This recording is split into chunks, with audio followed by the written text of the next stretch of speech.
Thanks to everybody at Carcanet for putting on this lunch and for publishing this beautiful new book, Fower Pessoas by Colin Bramwell. Um, I think everybody in the chat, everybody in this meeting is going to know Colin, so this will be a very brief introduction. Colin Bramwell grew up on the Black Isle and now lives about 700 meters that way along the canal in Edinburgh, if you're hiding somewhere in my flat.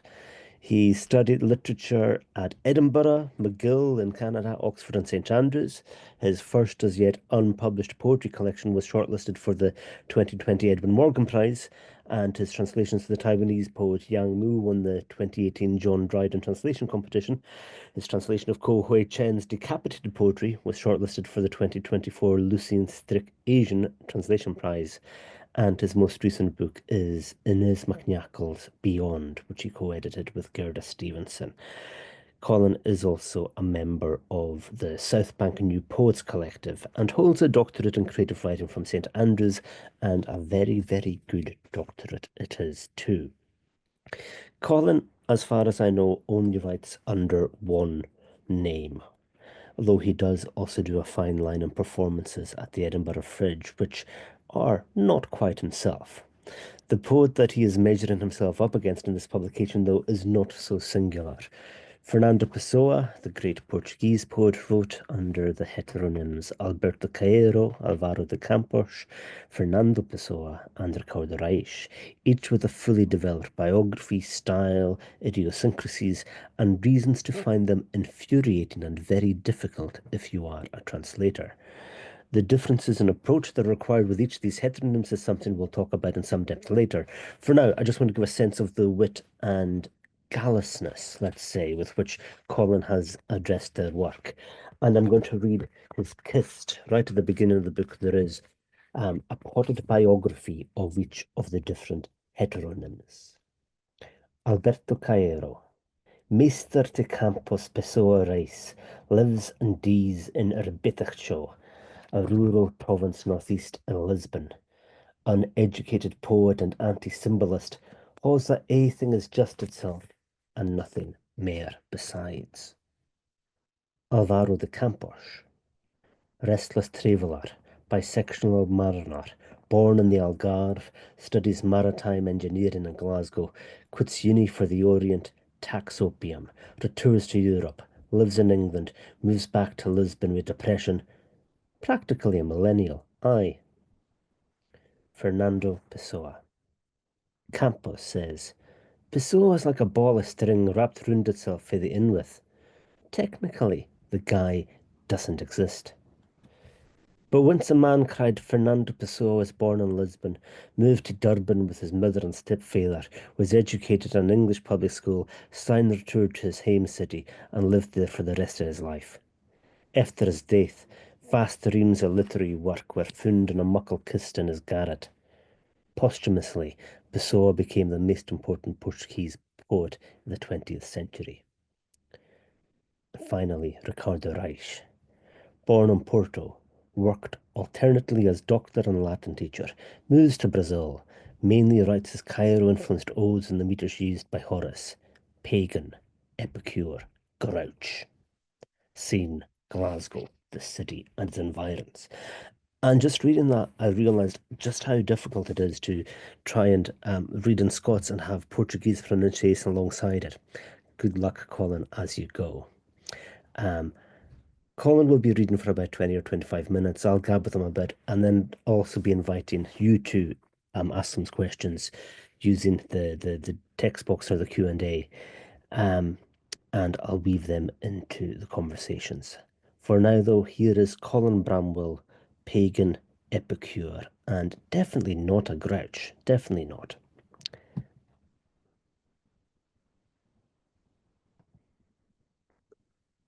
Hello there, everyone, and thank you so much for being part of this. I don't want to call it a webinar. I don't want to profane it by calling it a webinar. But it's just a pleasure to see so many familiar people in the chat. I'll get right to it. Let's begin with a man opening a window and saying the following words, mainly to himself. You'll need to do more than just open a window to really see the fields and the waters. And you'll need more than just your poors a sich to dig out flowers and trees and all. To really see they things, you maunna hae philosophy. With philosophy, there's nae trees, just ideas. There's humanity in the cave, there's a window, but it's shut, and aithing else outweigh all that. Because our dream of the windy happenings got nothing to do with what you really see when the windy really happens. This man who's opened the window, Alberto is his name, is trying to concentrate on the whole world outside of that window. A glen, a river, sheep gazing, but his mind keeps wandering elsewhere. Just the other night, Alberto was in Glasgow, walking along the Clyde to Finnieston. And though this is a different day entirely, and the memory of yesterday has already become an irritation to him, his mind keeps going back to the city and back to the River Clyde that runs through it. Again, his mouth opens to speak. The Clyde is bonnier nor the river runs through my town. But the Clyde isn't bonnier nor the river runs through my town, because the river that runs through my town's nae the Clyde.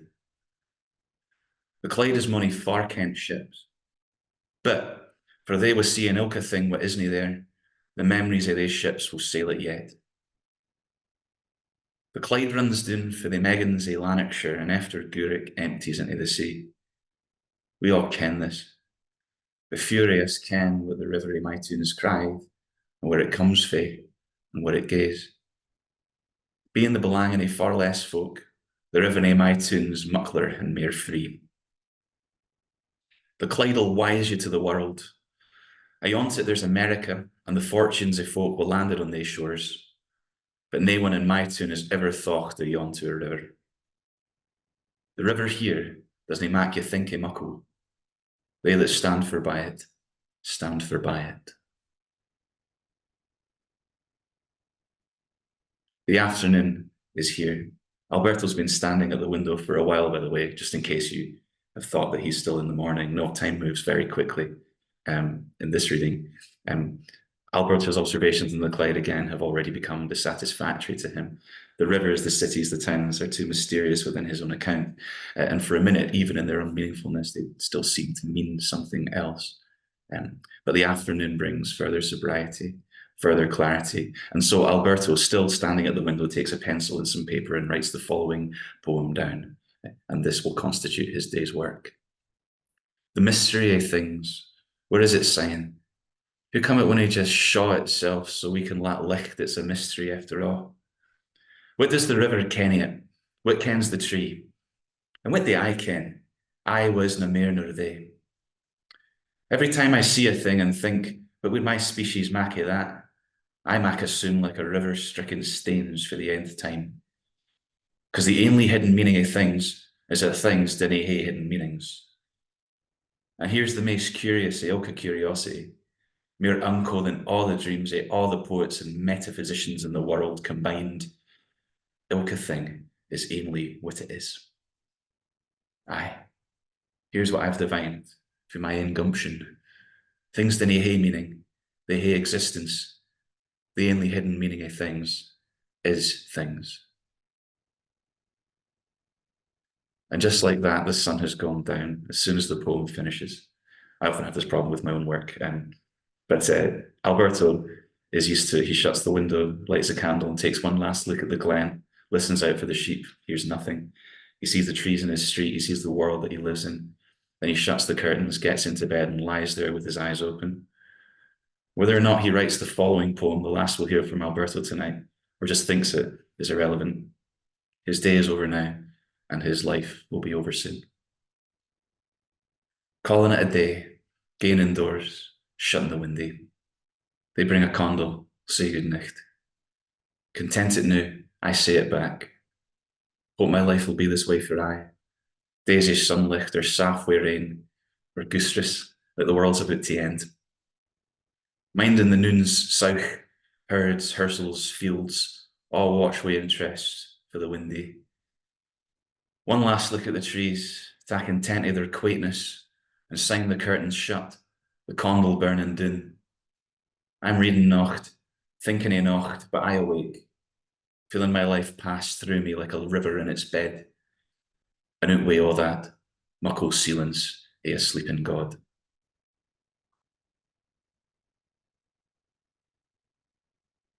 Another morning and another man sitting, smoking, writing at his desk in the West End of Glasgow, Gibson Street, if you know it, very close to the university, overlooking a newsagent with a very curious name, Radu's 2. Radu's 1 is just a little bit further up the street. He doesn't look much like the first man. He's got much darker features. This man, Alvaro de Campos, an unusual name for a Scot, but we'll encounter more unusual Scottish names throughout this reading. He's a bit more jumpy. He's been up since 2 in the morning. He's read something on the internet which tells you that the earlier you start, the better for your work. He wants to try and write a sonnet, but he's never written a good one in his life. Will today be the day that Campos manages to crack this form? Reader, this is the poem that he finishes writing on that morning. You can decide as to his success. Wit. I woke up this morning and I felt a bit weird, and I just didn't ken what to say. Ken that I'm smart, but I day ken who come. That's who I'm feeling the day. I'm the arse with the writing, say I'm writing my epitaph. Here lies the corpus, say Alvaro C. He wasn't the like Homer and that, but his stuff's just fine. Good enough, reader, for thee. Here, Alvaro, what's this crack with the rhyming, and who come your lines or say prolix? I answer, nay muckle, but I am a poet, and I have a pal, and my pal's name is Alex. So here's it the day, where story begins when I run into Al by the new Queen Street station. Fuck, Ali Ballyman, what's crack-a-lacking? I'll write you some bars for your self-isolation. And it's true, as though I have written a few, it's seldom I get a line I could pure hump. But when you're aye hoaching, a lane with yourself, sometimes a shiter will be for a pump. See, Ali says, Al, then he put yourself out. My wee hair explodes like a punched paper bag. Boom echoes round George Hare, George Square. Pigeon's heed bursts like a Bernese balloon getting papped with a fag. Go give him a hug when I reach out his gan. I'm hodding the air, passer-by double takes. You right, mate? Waiting for someone or what? And here's the last rhyme. Fuck all sense it makes. Please don't ask me about the newly invented heteronym of George's hair. I'm sure that this was already part of Pessoa's schema. Anyway, he takes one look at it, and he decides, as so often with newly created work, clearly shite. And so this man who, let's be honest, has already decided to take a smoke that day, finishes the spliff that he began his day with at his desk in 3 long puffs. And though it is earlier than 11 in the morning still, he falls asleep and dreams that he is on a ship returning from the Far East, where he has been traveling, where he has become addicted to opium. And he dreams that the ship has run aground in the Suez Canal. And this is his dream, opiary. Life tastes to me like a 50-gram packet of amber leaf with Gowden baccy. Mine's mainly dust, pure wish it was wacky. Feel like I've just inhaled a menthol locket. Who come I chose to sail East Stonyhood? What was the pint of sea in Bangkok?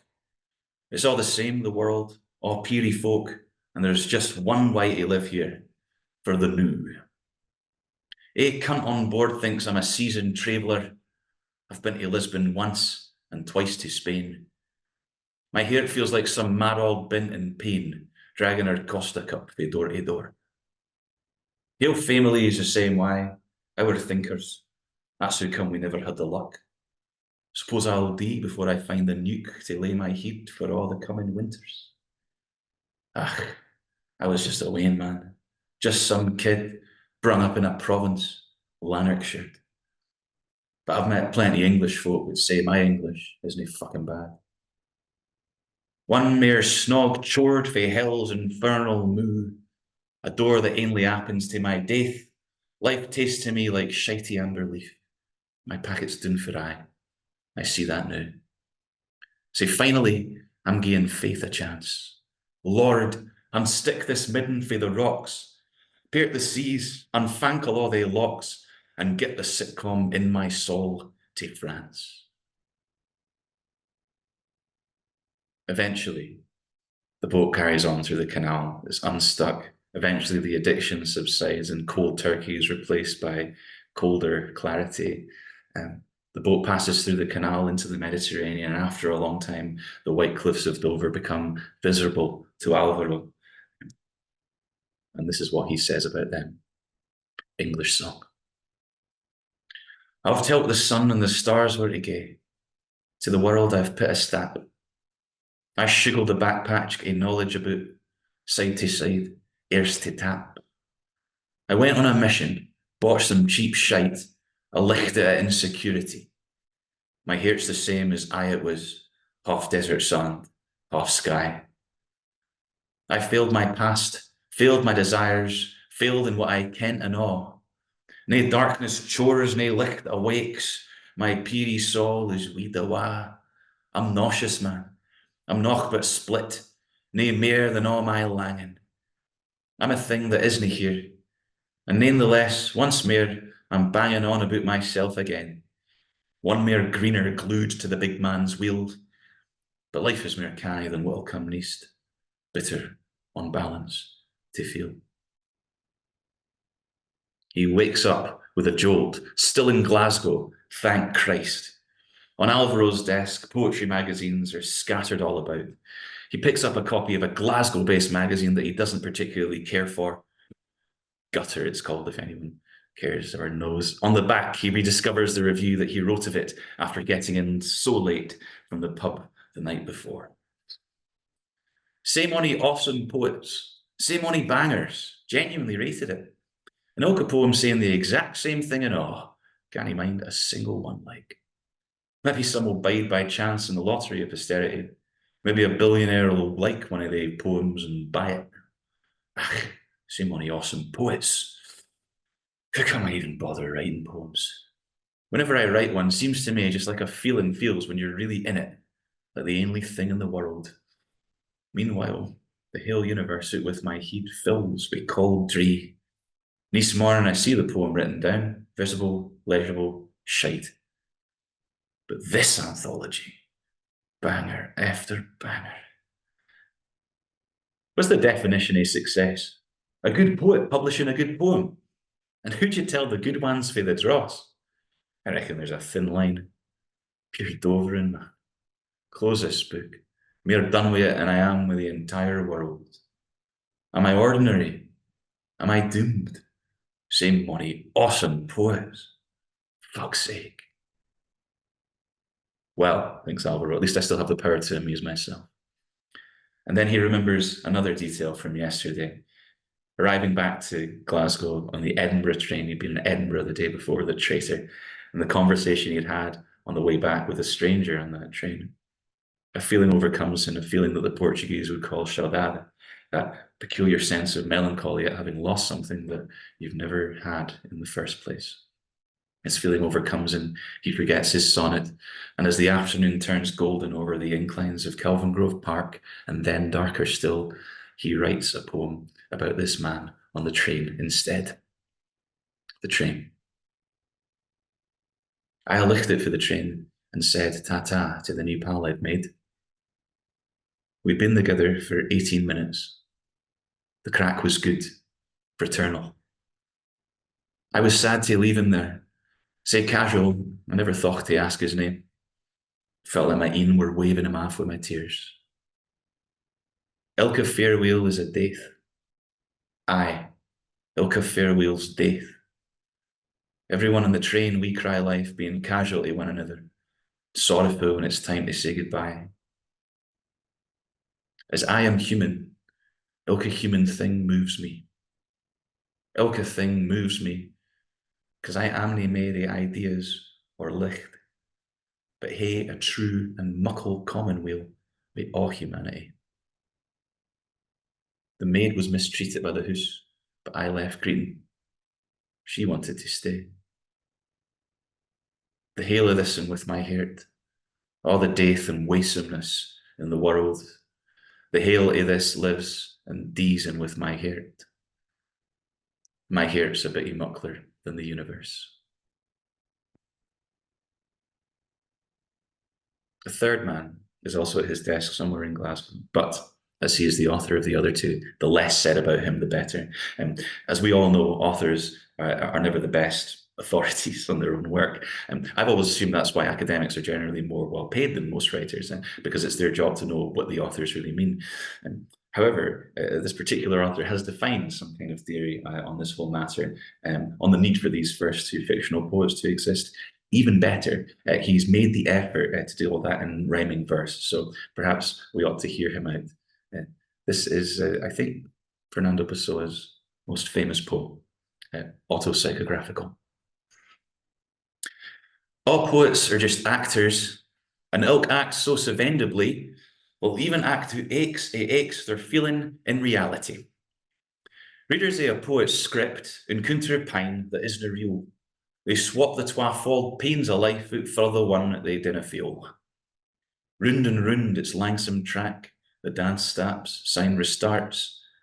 Twa train chariots may they string, a model for our hearts. A fine theory, but perhaps still a little dishonest. Still, it doesn't answer the question, why invent characters in this way? Even if the real ones aren't feeling anything, why go so far as to try and describe other people in this way? Why not just write your poems? Hashtag live your truth, as they say. Not that they should. Again, this third man, Fernando Pessoa, reminds me of another famous Glaswegian. I'm talking about the author that appears in Alistair Gray's Lanark, Gray's house, just around the corner from Camposh's, in fact. Uh, whether or not his explanation convinces us, Pessoa was in the pub last night too, and possibly on the train and all.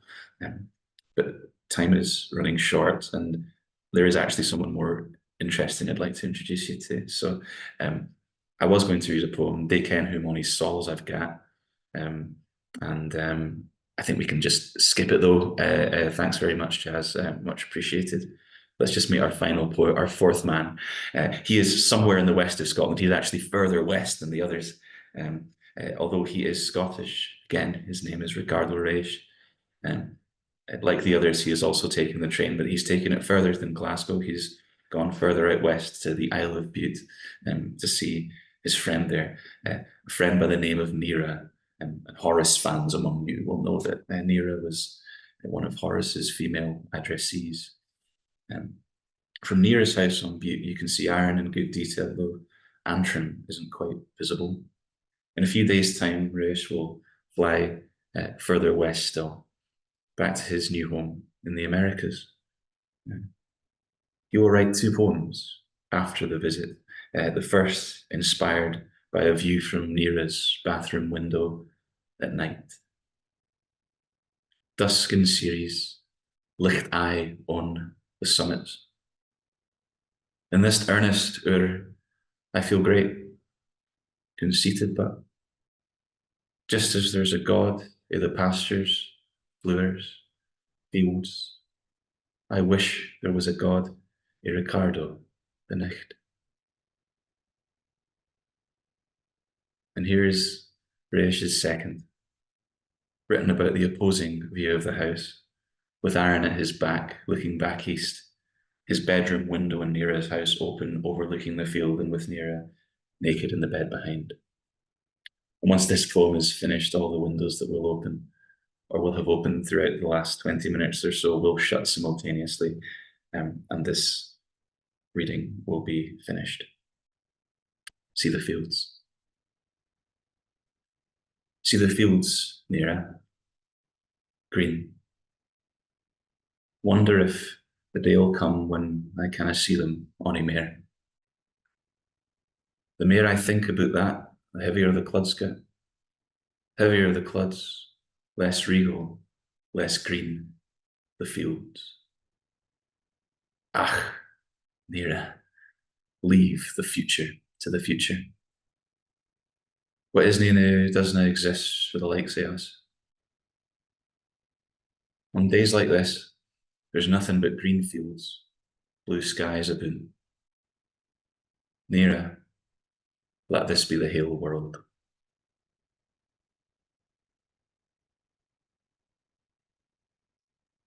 Thank you so much, folks. Thank you.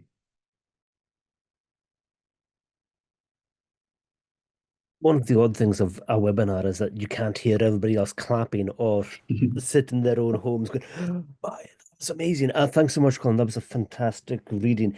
And not just a fantastic reading, it was a great creation of a world. And this is not necessarily something that you had to do when you approach Pessoa. You've created and transported the four poets, and you've placed them in Glasgow, and you've placed them in a different type of psychogeographic landscape, a different type of relationship to each other. Why and how much fun was it? Lots of fun, and I think that some transposition of landscape was almost required in a way, and this was a personal thing, and certainly not something that I would recommend in all cases, because I think it can be a little bit too much in a way to try and transpose absolutely everything. You know, I've not chosen. Yes, I could have changed the characters' names, for instance. I could have gone further. I think that would have been a mistake as well. And that's not just for kind of dubious foreignization reasons. I think that one wants to keep the soul of it, and the characters' names are so important there. Um, but when I was first working on Pessoa during lockdown, is when I had my first encounter with him. I saw him very clearly, and there's a poem that I didn't inflict on anyone tonight, which is the longest poem in the book, which is the first poem that I translated from him, a poem called Tabaccaria, and I saw it very clearly set on Gibson Street, and so I felt originally I didn't transpose locations, but I did feel like I should be true to this kind of quite emotional localizing of him and of the other heteronyms ultimately as well. Mhm. Newsagent's one of my favorites. So as well, because it's one of the ones I've known from the longest. Full, full honesty here. Myself and Robert Crawford were co-supervisors on Colin's PhD. So I've lived with some of these poems for years and years. I never saw it on Gibson Street, so that's really fascinating. To me, I had an entirely different view in my own head. I'd like to step back a little bit. You're a great translator of many different types of voice, of many different types of poem. I've seen poems of you by Celan that are fantastic, some Alejandro Pizarnik, um, and also of Octavio Paz. Why did you want to do this extended work on Pessoa in particular? What was it about this multiple voiced poet? And I had reasons that sort of changed throughout the whole project. Originally, I had been reading a lot of Edwin Morgan at the time, and Morgan has some very interesting, very strong thoughts on Scots translation and on who might be suitable for it. He says only the most protean poets really are suitable for it, which I think is more a kind of reflection of the time. And also, I think I wanted perhaps to reflect a greater confidence in Scots that appears to have emerged from this particular moment, and that my own generation of Scottish writers, I think, attesting to. I think, and other generations too. I think the most interesting work coming out of Scotland is in touch with Scots regalia. So, and originally I wanted to, in a way, try and prove Morgan wrong, and try and show that if the language is good for translating all of these different poets within the one person, then I suppose that it might be good for any poet, really. But those are sort of noble intentions, and as I say, those often tend to fall by the wayside when it comes to these sorts of projects. I was encouraged by a few individuals to carry on with Pessoa, by Stefan Tobler, by David Kinloch, by Michael Schmidt, and True too as well, and so this extra encouragement from others, of course, did kind of go a long way when I wasn't sure exactly where to take the translations next. I really enjoyed myself working on the books and working on the voices, and stretching my way of writing to try and accommodate them. I've done other kind of theatrical things before, and so I think that Pessoa just sort of naturally fit with he was maybe a bit of a bridge in a way between sort of other theatrical work I'd done before, as well as this Scots thing and this kind of intense look at Scots that I was doing under with the doctorate, and which is continued in subsequent years, surprisingly. So yes, lots of reasons for translating Pessoa. Also, one has a free rein with his work because it's out of copyright now, which is why Pessoa is having a little bit of a moment, and why others are translating him a lot too. Great practicalities. I'm going to nick a word from Lewis Fenton in the web chart. More than a reading that was a flow, and I think it really was. I think there was this really great dramatic quality to how you were pitching it. I think it was also possible, perhaps, to gain a sense of who you might be more affectionate towards of the heteronyms. I certainly have my own favorites, but who are you closest to, or who caused more difficulties, perhaps, in the Mm. translation? Yeah, yeah, a good question. I love Campos the most. He was my first reason for translating him. I retain an affection. I think also his work is fun in a kind of live setting to read out. Not that the others aren't. But the hardest I think must have been Reish to translate. And this is because his work is originally written in the meters that the Latin poet Horace used mainly. And so this necessitated a dive into meter. And although they look a little bit like they might be in Sapphic, some of the poems there, I didn't try too strictly to follow those meters. I tried to kind of chime with them whenever I could. But it's a very difficult thing to write in the sort of Greco-Latin meters in English, and I think other writers would attest to that as well. So Reish did give me some jip, and it was actually dropping some of the metrical closeness to that enabled me to continue with Reish. I always felt it had to be four, of course, and I certainly didn't mean to slam Pessoa in that reading as well. Although I think it's funny to, in a way, reflect Pessoa's own kind of feelings about that. My feeling is that he preferred Campos, and if he had the chance to live a life, he would be Campos. He was the person that kind of was a sort of wish fulfillment for Pessoa in a way. Um, and yes, the only woman that so ever sort of had anything close to a romantic relationship with received many letters from Alvaro de Campos. She had to write to him back to say, "Can I speak to Fernando, please?" And so there's a I also think that there is a melancholy to the Pessoa work as well that another poet's pointed out to me recently, which is absolutely correct. I didn't want to bring everyone down, especially on a Wednesday night, windy Wednesday night. So I try and read the poems which are fun. But what I did find interesting about Pessoa's work was that it was often more in quatrains. There was different formal requirements for different poets. Campos is like a little bit more loose, but he does try and write sonnets, and I've tried to do two of those sonnets, kind of failed sonnets. So how do you make a failed sonnet work? And that was the a question that I've been asking myself in my own work for a while. So yes, yeah. Mhm. Do you have an answer to that other than read the book and you'll see how it works? How do you make a failed sonnet work? Yeah, I write a different one, and that might be successful, or sometimes these things are decided by the gods. But I think that sonnets, you either know that you're fighting a losing battle at the start, or or you know you can make it work, and then sheer bloody mindedness will bring in the thing. But yes, it was I write sonnets anyway, and so it was fun to try and work on Pessoa's ones, which he was clearly quite frustrated about not quite clinching. Mm. I'm going to just remind people if they have any questions at all, to please use either the chat box or the Q&A, and we'll weave them in as we go. Otherwise, I'll just keep camping because I have lots more to ask about. And there's one related to the Pessoa and Pessoa's own desire, perhaps, for self-destruction, self-negation, the turning in 12 hour to campus. You begin the section on Pessoa with the poem Travel. To travel, man, to tin your land and be another person, free. The human soul has nae hame ground, or to only live to see. Losing yourself or being another person, what kind of role do you see your translator's voice? having with Pessoa, Reis, Campos, with Cairo? Is there an emptying of yourself? Is there a forcing yourself onto them? How do you see that relationship? Yes, I see it as I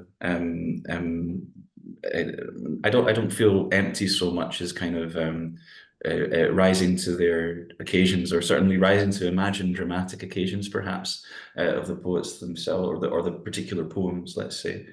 Um, I yes, I'm of the opinion that there is a little bit too much of your finding voice. There's quite a lot of literary cliches flying around, especially for young poets.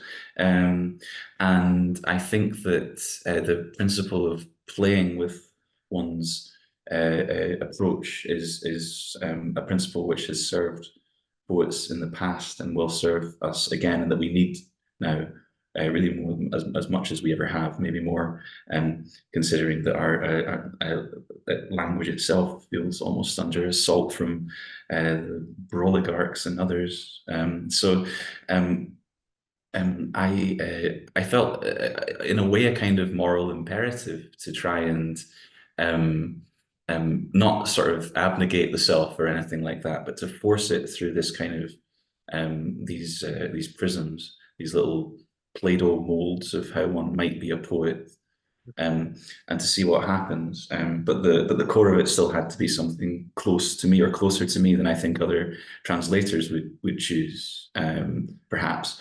And there was an element, I think, of well, Morgan was another. He describes himself going toe to toe with Vladimir Mayakovsky, in his sort of classic of the Scots translation genre, the book With a Hail Voice, published by Carcanet back in the 70s.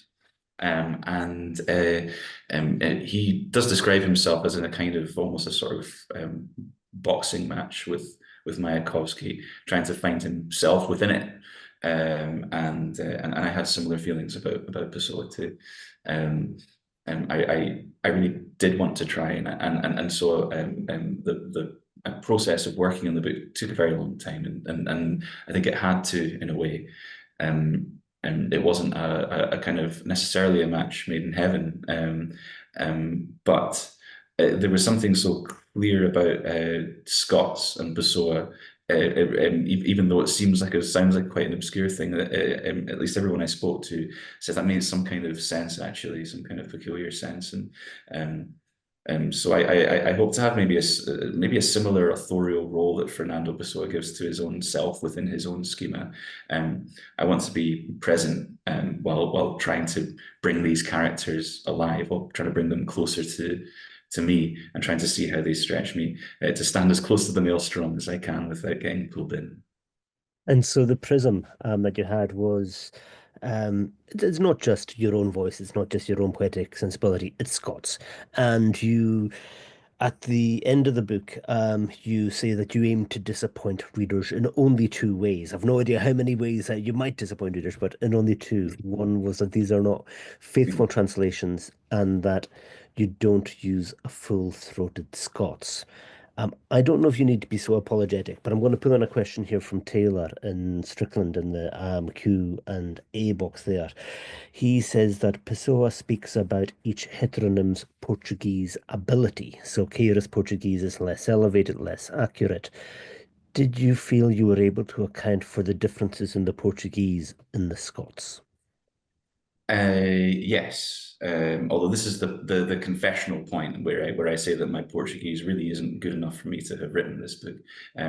My Spanish is okay though, and so it was written with a lot of help from dictionaries. My strong sense of kind of the voices failing or not failing in Portuguese was well, I found it very hard to define a kind of successful poem from the originals or not. I translated a lot of canonical Pessoa poems here, that's for sure.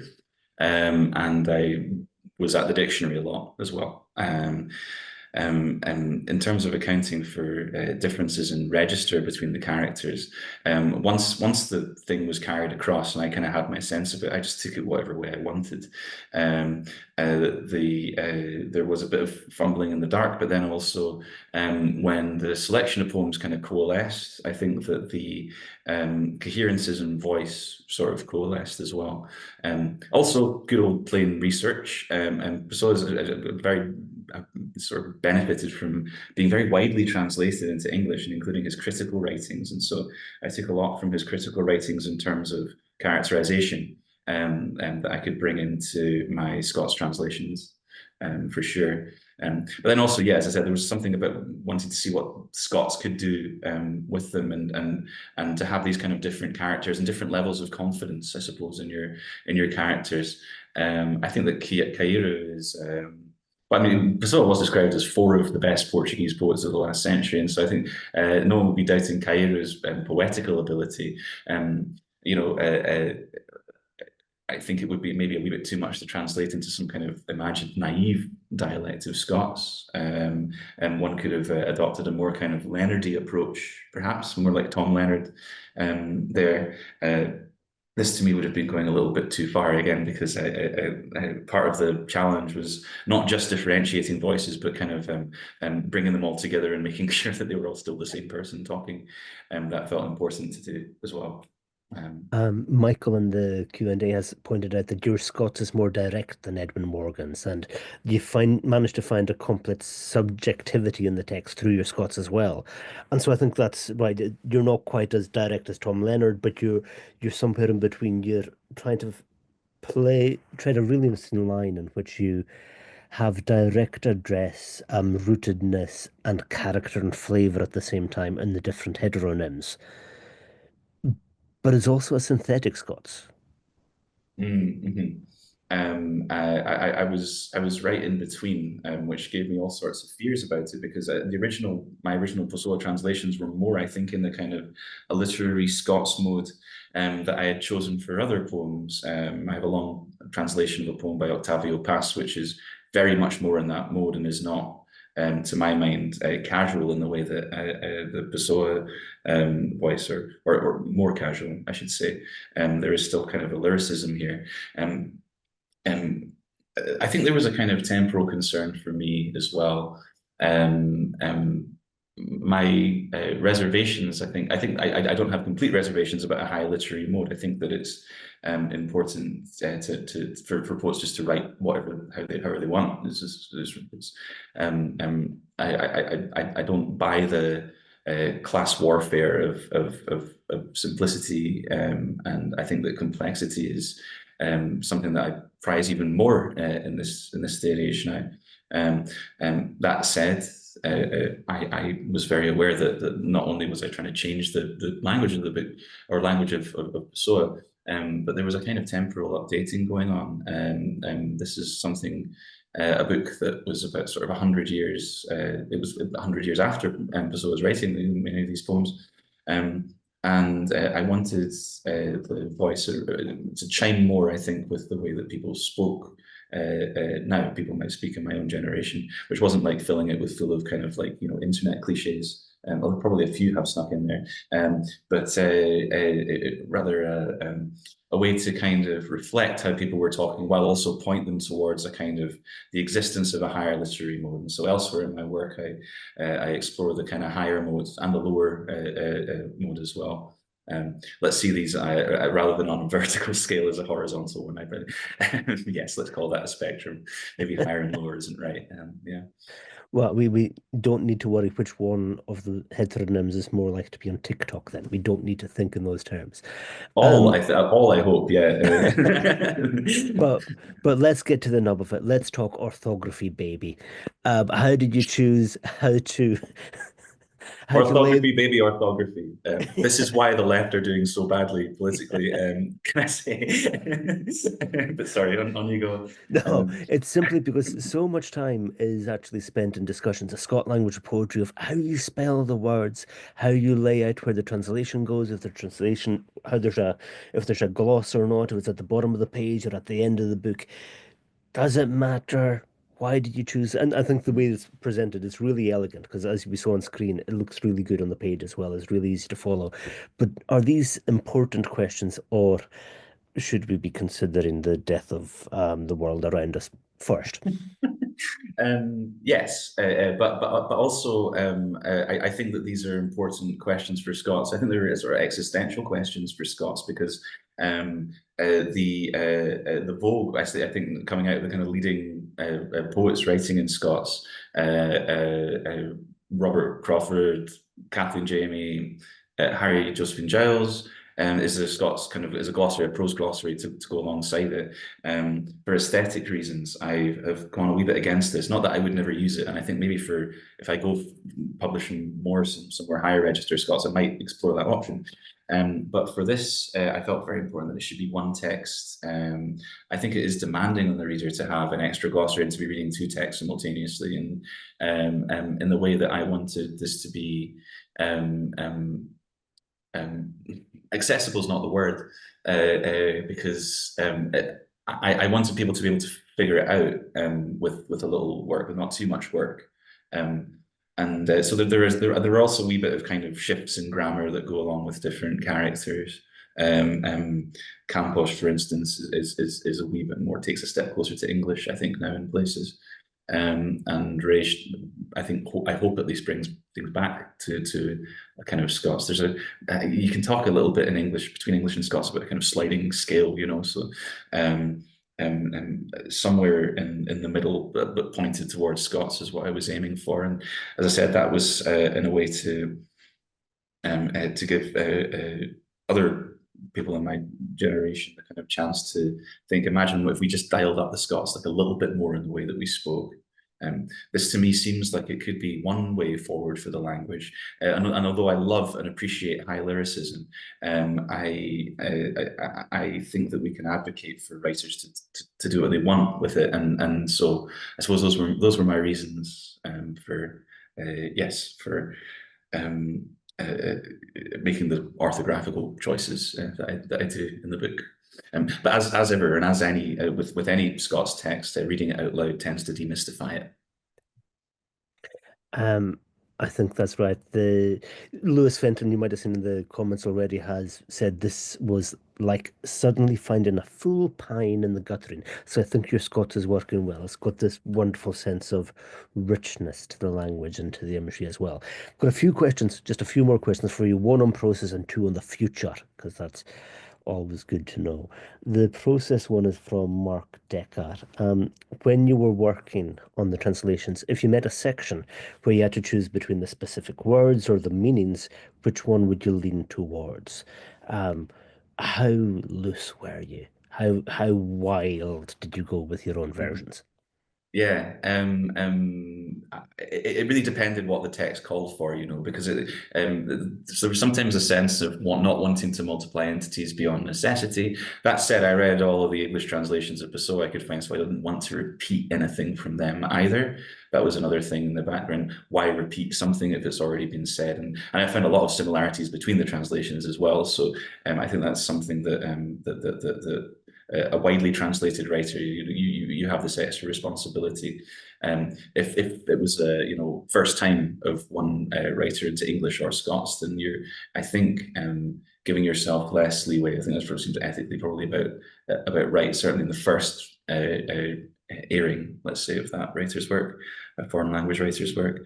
Um, um, but yes, I mean, in terms of linguistically, I go for Scots first and privileged Scots throughout the writing of this. And so there were moments where most of the softening, I think, happened before, um, um, uh, or sorry, happened after the original drafting of it was done, if that makes sense. So yeah, very much biased towards the Scots, and then also biased towards my own sense of fun and entertainment. If I wasn't doing this for my own entertainment to a certain extent, and a perverse form of entertainment, you might think it, but if I wasn't doing that, then there would be no point in me trying to show it to anybody else. So whatever worked better, I think, is the answer there. Yeah, I think the translator as a mischief maker is important, somebody who makes their fun as they go with the work. Um, does this affect your own writing? All of the translation that you do, how does it shape or change your own original creative process, if there is such a thing as an original creative process? and an anonymous attendee hasn't put their name to us. Do you have any plans to release a collection that's not translation? We want to see your own work. Answer whichever of those you fancy. Oh, that's kind. So yes, it does. Yes, it does change things. Maybe I'm something of a traditionalist in this regard, but I think it's important to learn kind of poetry as a craft, and for me, translating has been the way of kind of learning it. Again, I think that's something that why I like Pessoa so much is because the different kind of formal requirements are things that I can go and use. I think it was helpful to write a lot of sonnets and get a few successful ones under my belt before attempting Pessoas. Certainly, that was a useful kind of thing, and obviously, it does baffle me. To meet translators who aren't also poets, it seems they're both the same thing, really. Um, but yes, it doesn't impact my own work. I hope I I hope that it kind of foregrounds the capacity to engage with different voices, to engage with the tradition, and not just the Scottish tradition, but other language traditions. I read a lot of work in translation, um, and I prize highest, I think, the translations which can chime with an English tradition too. Um, and yes, concurrently, while doing a lot of translating, certainly for this PhD project, my other kind of thing was writing a lot of my own stuff, and so yes, I do have a collection, um, making itself comfy in the drawer currently, but I think just about ready to air.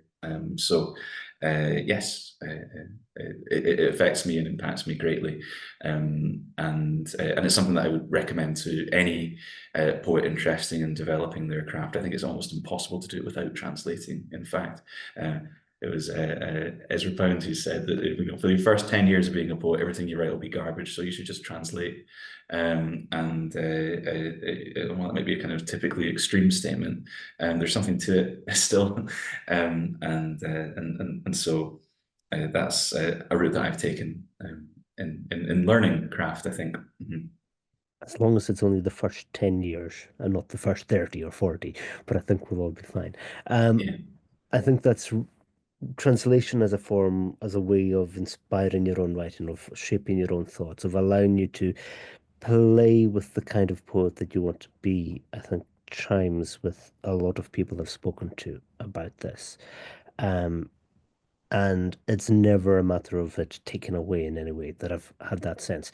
But you aren't writing in heteronyms. You aren't adopting your own personas. You aren't going the full Pessoa, turning yourself inside out. Better to do that just in the translations rather than in the original work. Yes, yes. If I can paraphrase the movie Tropic Thunder, and don't go full Pessoa, no one goes full Pessoa. I think it's a very yes. I think that he stands as both a shining positive example of experimentation and also a terrible negative example of how you should not live your life. And so yes, you just have to read his biography for further details. And so. Yes, no, no. I've thought about it, and I don't. I wouldn't go so far as to. This is also something that poets say that's now becoming in vogue. Is that the I in my poems isn't me. I think well, it looks like you. It sounds like you. Could be you. I mean, some of them are more me than others, maybe. And certainly monologue is. Well, I would say that each poem kind of creates its own rules, certainly, and so I've not felt the need to pretend I was translating somebody else, let's say.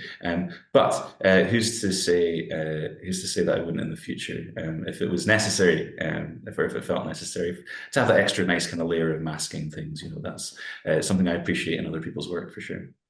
Yeah, I think there's been a lot of appreciation from the shift from Ezra Pound to Tropic Thunder, in the terms of restance there. So very good.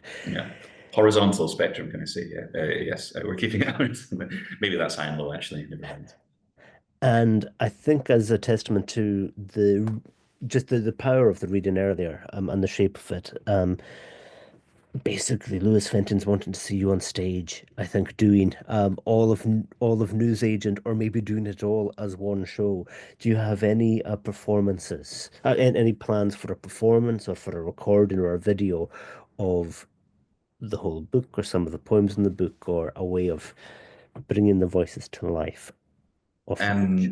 Yeah, it's something being considered really because it could be, I think, brought to life in some way. And so this is with the launching readings, I've been trying out this kind of storytelling element, this extra storytelling thing, and seeing where that goes. You can see me reading from the book in person on the 4th of April and also on the 7th of April. The 4th is the Edinburgh launch at the Voodoo Rooms. The link has been posted in the chat. I'll record. Well, I will record. I'll be there launching the book alongside of my good friends Charles Lang, whose latest collection has just been is a PBS recommendation for this season, and also Patrick Romero McCafferty, who is just bringing out a pamphlet with Ignition Press. So we're clubbing together and launching our books, and then we have the room for the rest of the night. So that will be a bit of an ease up. And then also on the 7th, we're going to do something at Good Press in Glasgow, sort of probably a slightly more restrained affair. Although let's see how it goes on the Friday beforehand, and then if it's continued to the Monday, then we'll see if the party continues. But yes, plans to read as far and wide as possible and read everywhere and anywhere that'll have me. And in the meantime, let's see if further kind of staging ideas might come. Never say never. Thanks so much for that, Colin. Thanks to everybody for coming and for all of the questions and comments as we were going. Really good to have you involved in it. Do try and make it to the Voodoo Rooms in Edinburgh or Good Press in April on the 4th and 7th of this month, if you can. It's always fantastic to hear Colin read, even better in person. Thanks so much. Thanks so much, Peter, and thanks for being such a wonderful and gracious host. Much appreciated.